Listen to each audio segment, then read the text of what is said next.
highest, that is the king of Egypt. He is just a normal human being. He is not a god anymore. And that's why they stopped building pyramid. And that's why we start a new era in the Egyptian history, which we called it Middle Kingdom. So Old Kingdom before Abraham come to Egypt. Middle Kingdom, that is after Abraham come to Egypt and during the period of Joseph. So when Egypt were true believers and the Egyptians were true believers and the king of Egypt just a normal human being, during that period they didn't build a huge pyramid made out of stone. The pyramid they built it was a small size pyramid made out of mud, like the one we saw it yesterday in Fayoum. And they were more interested in the life of the Egyptian, raising the standard of life of the Egyptian, all Egyptian. And that's why in that time the kings were interested not in building pyramids as they do before, but now they are interested in digging canals from the river Nile to irrigate the land, building houses for the Egyptian people, making the Egyptian people live in prosperity, never feel famine, never feel starving. So everyone has a better job, everyone has a better chance, and everyone is equal before God. That is a period of time which we called it the Middle Kingdom.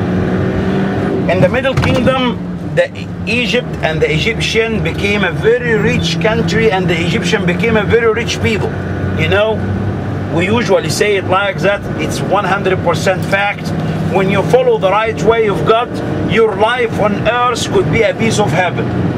And that's exactly what happened in Egypt. During the time of Joseph and after the time of Joseph, when the Egyptian believed in God by the right proper way, things were in a perfect way. People coming from all over the world to get food from Egypt. Egypt was a rich country. Egyptians were living in prosperity. Imagine, I will quote now from our Bible, book of Genesis, chapter 47, when Joseph invited his family to Egypt. And he tell his brothers, 5 of his brothers, who have an interview, and he introduced them to the Pharaoh of Egypt, the king of Egypt, and the king of Egypt asking them, what's your occupation? And they are saying that we are shepherds we are, and we are taking care of livestock. Those were just visitors. They came to Egypt to get some grain, but because they were the relative and the family of the man of God, Joseph, the one who saved the whole life of the Egyptian, so the king appreciates them, and for the sake of Joseph, and that's why he gave them a piece of land to own it and to settle in it, which we call this land of Goshen. And the king of Egypt, he have an interview with Jacob, Israel himself, and he's asking Jacob, how old are you? And Jacob tell him, my days of pilgrimage is not like my father's days. My father's days was much better. Jacob, as a prophet and a man of God, also he is sending a message, a hidden message to the king of Egypt. Don't think that his days are just going directly like that. It's not an easy way going. Every single day in our life could be dedicated to God, or it had to be dedicated to God, because every single day it's a day of pilgrimage. And who we are, if we are following the right way, our fathers are always better because they do better than us. So he sent a message to the king, and the king understand it. That's why the king take a blessing from the Jacob himself. How to give a blessing? Imagine, the only way to get a blessing from someone is to kneel in front of him, and then he put his right hand over your shoulder or over your head and pray to you, right? So now the king of Egypt, the one who owned the country, the one who owned everything, the one which is his anti-fathers was called gods and son of Ra. Now he kneel in front of a normal human being who is a Bedouin, nomadic, in the concept of the Egyptian savage person coming from the desert, and he came to his country because there is no food in his own land. The famine was severe in the whole world, and he kneeled in front of him to get blessing. So this humble person, did he was a true believer or not? That is a period which we called it the Middle Kingdom. The problem is, Joseph as a man of God, he built Egypt and make people believe in God by the right way and following him, and they became wonderful with each other. A very peaceful people became very rich country. A rich country with rich people, too much wars, and they were very peaceful. They don't have an army. So that's attract the eyes of the other countries and other foreigner power to attack Egypt. And that's what happened. 1730 BC. 1730 BC. An invasion, a wave of an invasion came to invade Egypt. Invaders, who we call them Hyksos, came to invade Egypt and put an end for the prosperity period in Egypt. And they ruled Egypt for 150 years. During 150 years, we have no Egyptian government. We have no Egyptian king. The Egyptian people, all of them, they became independent, if we could say so, and the land of Egypt is occupied by the Hyksos. Of course, all the treasures had been stolen. All the pyramids had been destroyed and opened and robbed. And all the gold which were inside the temples of the ancient Egyptian time and the statues had been destroyed down. And all the gold had been taken to the Hyksos kings and melted and reused it back again. To bother the Egyptian, the Hyksos choose an evil god called Set, which is representing Saturn, and they called it Sutech in their language, and they build the temples everywhere for this one. Imagine in a land who's worshipping one god, now we have a temple for the Saturn. So everything in Egypt was falling down. The Egyptians struggled for 150 years to get independence. After 150 years, they succeed to get independence.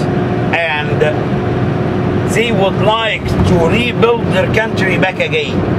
But during the 150 years, which is no one worship God in Egypt in a proper way, we start to have what we call them a cult of a Saturn in Egypt, because the temples, which is the Hyksos built it. So the kings who came to rule the Egypt after the Hyksos ruled Egypt for 150 years, they weren't true believer as we know. They were worshipping Set or the Saturn, not worshipping Amen, which is, as I mentioned yesterday, it is the name of God in the Egyptian language, name of God of Abraham and Isaac in the Egyptian language. That's why they would like to control everyone in Egypt. Those kings call themselves back again sons of Ra, and bringing and restoring the old religion back again, the religion of Ra. But we have now a group of people who are living in the land of Goshen. Those group of people are the Israelites, the real true believer, the nation of God, the children of God. So they will not accept this king who came over the throne to worship Satan and forces them to worship Satan with him. And that's why they stand against him, and they became like a troublemaker to the new Pharaoh over the throne of Egypt. And because he became a troublemaker, he would like to humiliate them. And that's why he started using them as slaves. That is the way how we need to understand why the Israelites, from one day they were the saviors of the Egyptian civilization, and then next day they became slaves in the land of Egypt, because the religion had been changed. And because by this way the king of Egypt, he is not a true believer anymore. And that's why the title in our Bible, it didn't say king of Egypt, it says a pharaoh, a new pharaoh. The title comes back, looks like the period before Abraham came to Egypt. They restore the whole story, the whole religion, the whole cult, even the whole title. So the king called Pharaoh back again. The Pharaoh, a new Pharaoh, came over the throne of Egypt. He don't know Joseph, and he don't know and recognized the God of Joseph as his God. And that's why he started to take a look of the Israelites, and he sees that in their numbers, the troublemakers, their numbers are multiplying. So he would like to control them. And that's why he started to have the taskmasters pushing them very hard to work as slaves in building the storehouses of the two cities. If he actually would like them to be real active slaves, as we could say, why he didn't send them to the desert to cut the stones? Because in that time they start to build temples back again, and they need a lot of stones. He would like to keep them in this area because his capital, it was next to this area, so he could keep them always under his eye and protect it. He could see them and see if they are making any trouble, he could control them. That's first. Second, he don't like them to be involved in the Egyptian cult and the Egyptian religion, because by this way they will speak to the workers who are slaves like them and making them make a rebellion against the Egyptian civilization and the Egyptian and the Pharaoh authority. And that's why he exiled them in the land of Goshen, working only with mud break, nothing more, nothing less, and building the storehouses for a period of time. But God, who is always a great God and a mighty one, has a great plan for the true believers who believe in him by the right way. And he is always finding an exit for them from their trouble and from their crisis and daily life crisis. And that's why he is sending Moses to be a tool in his hand, to use him to deliver the Israelites out of Egypt. Moses had been born in Egypt during that period, which we called it the New Kingdom, as a slave. So his mother kept him in the house for 3 months, but she can't keep him anymore. That's why she put him in a basket made out of papyrus, and she threw him to the water of the river Nile.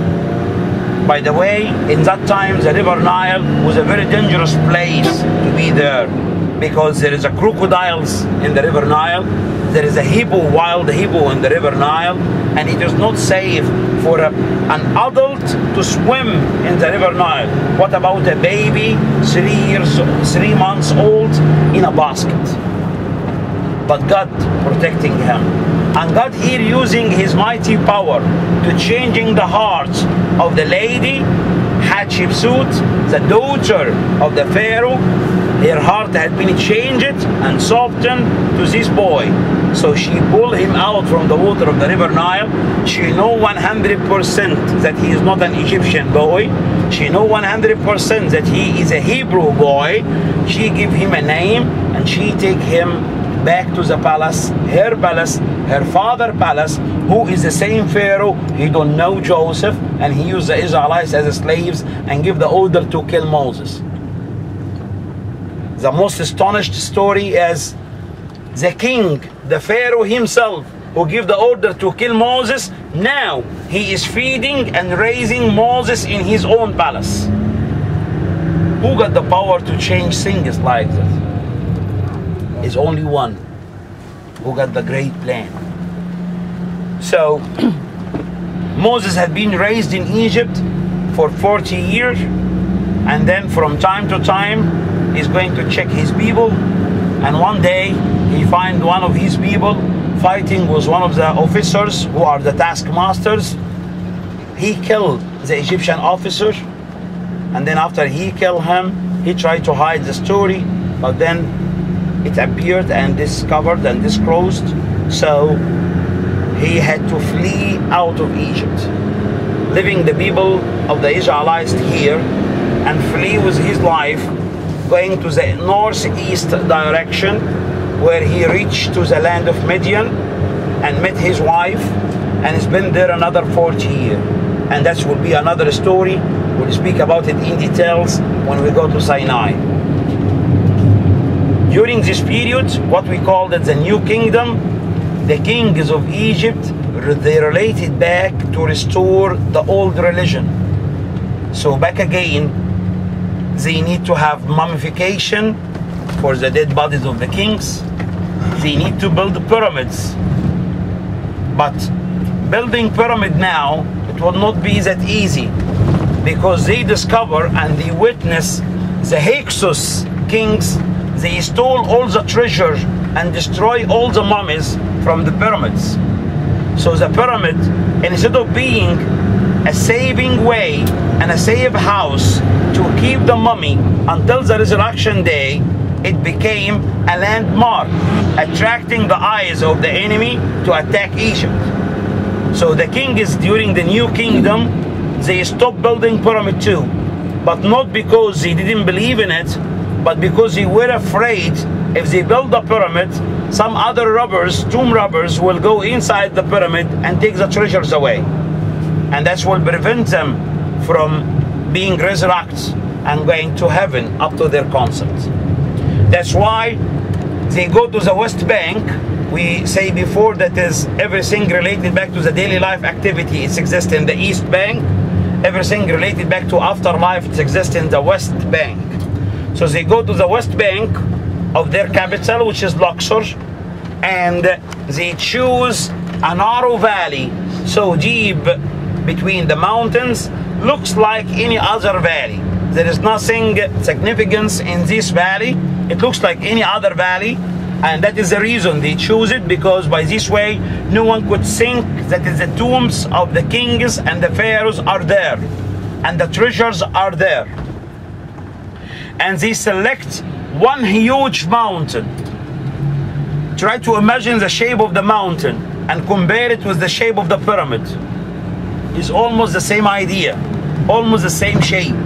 So what they do is, instead of building, everyone building his own pyramid, they choose a natural pyramid, which is a mountain, and they dig their own tombs underneath and into the rock of the mountain itself.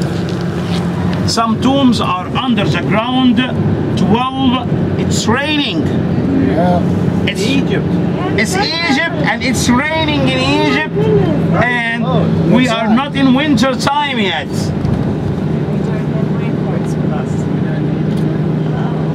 It is the first time to rain this year. Wow. We're bringing it up.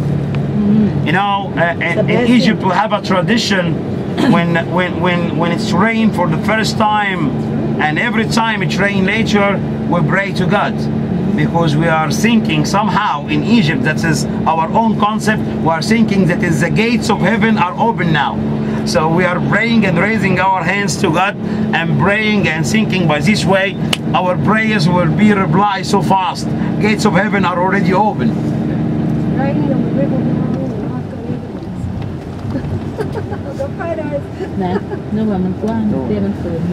So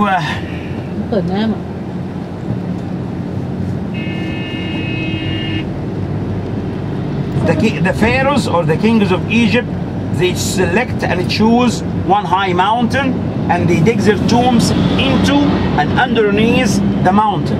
And then when they finish making the tomb, they covered the entrance of the tomb with a small piece of stones and rubbles. So by this way nobody could know where is the location of the tomb, where is the entrance of the tomb. But they face two different trouble, two different problems.